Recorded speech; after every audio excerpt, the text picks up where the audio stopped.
So now we're going to Proofhide.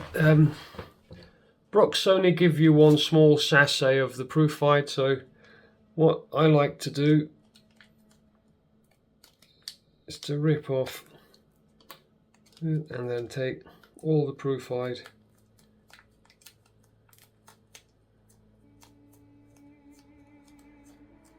and put all of it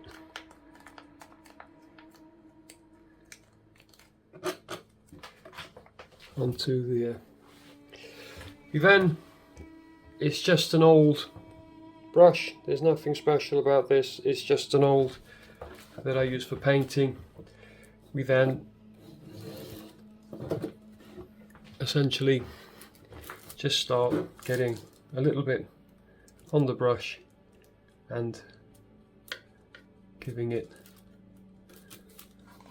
a small twist. This is to get in all the nooks and crannies.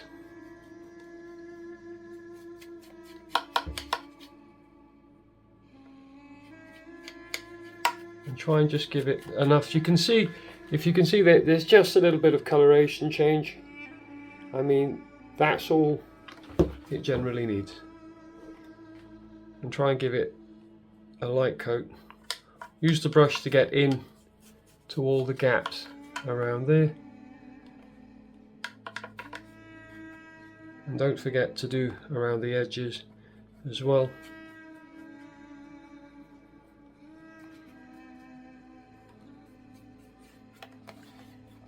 It's not rocket science, you don't have to be too careful with it. It does have a nice smell.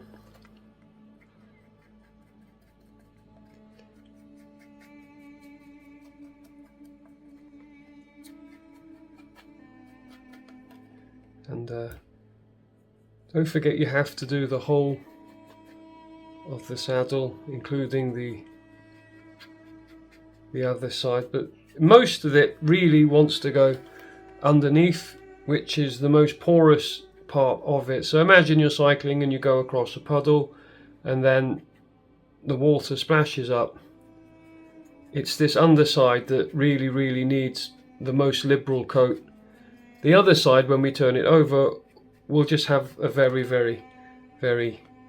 small amount. But you have to be careful that you don't run out. I have another tub, but this is meant to give one coat, so carefully apply the Proofhide, making sure you save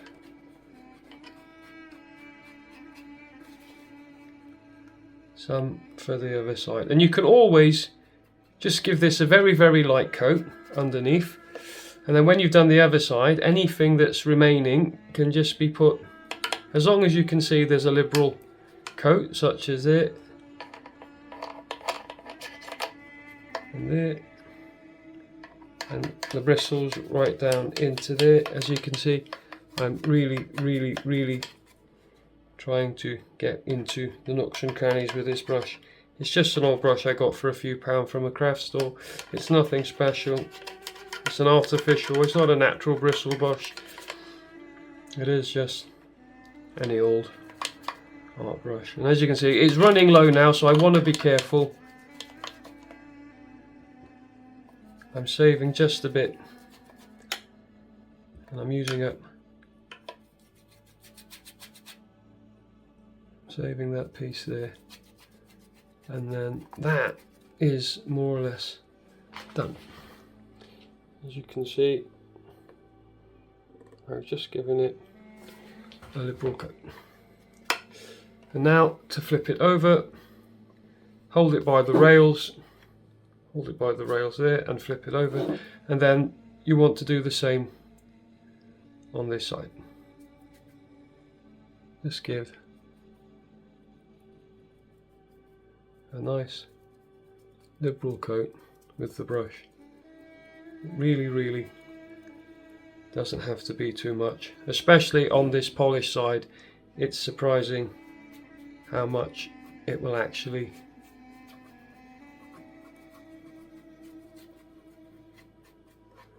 And then over to this side.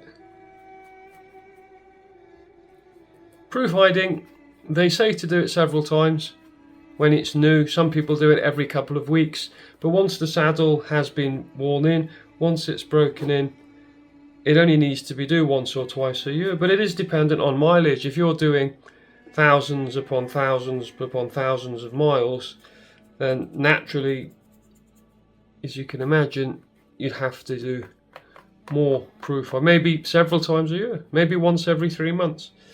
But if you're not doing much at all in the way of mileage, then it doesn't matter too much.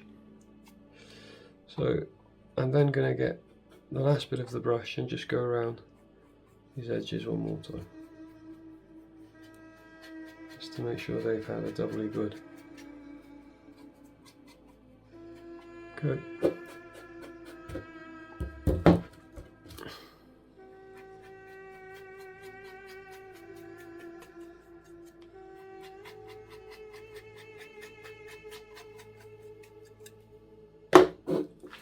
And that is the finish of it. As you can see, it's nice and shiny. It's had a liberal coat all over and underneath as well.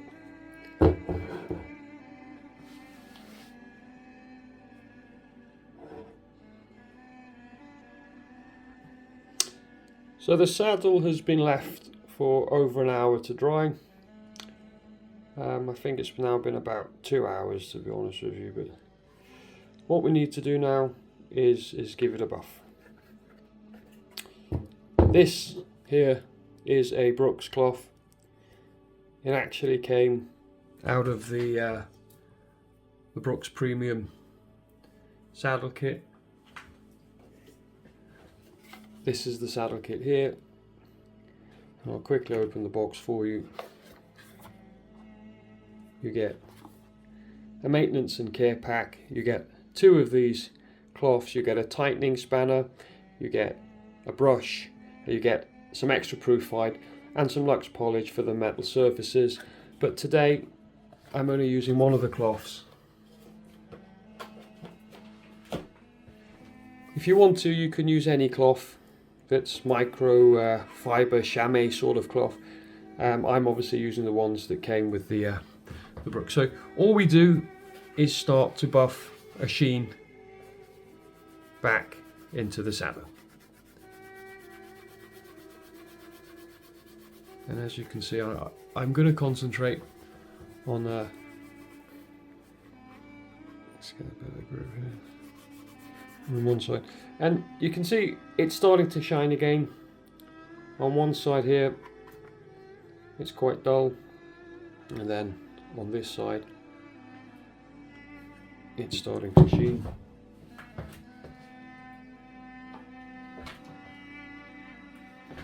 I'll increase the lights just a bit and then carry on giving it a buff.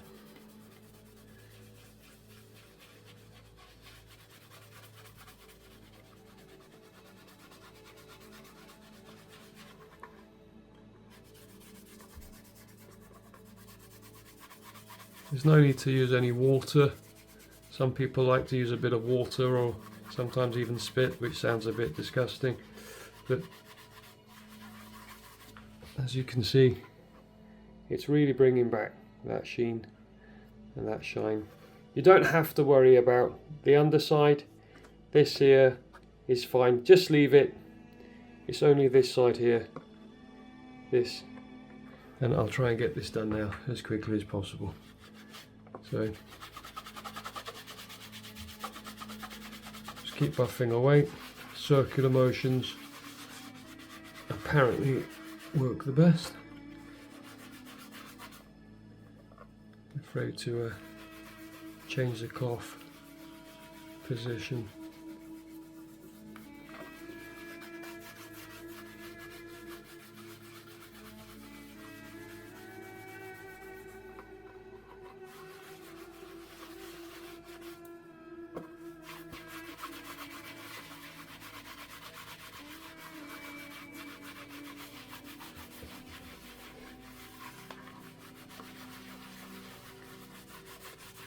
And that should nearly, in all honesty,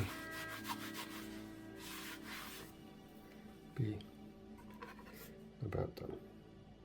It's now brought back that new sheen that the saddle had when it came out the box for the first time. It's had there is a different texture to this cloth. On one side it's kind of rough, but on the other side it is very, very soft. So you want to make sure you're using the softer side for buffing, and in the other side is generally what's used for applying the I used, as you probably saw earlier in the video, a paintbrush. So I'm going to leave it there. That is the finished saddle.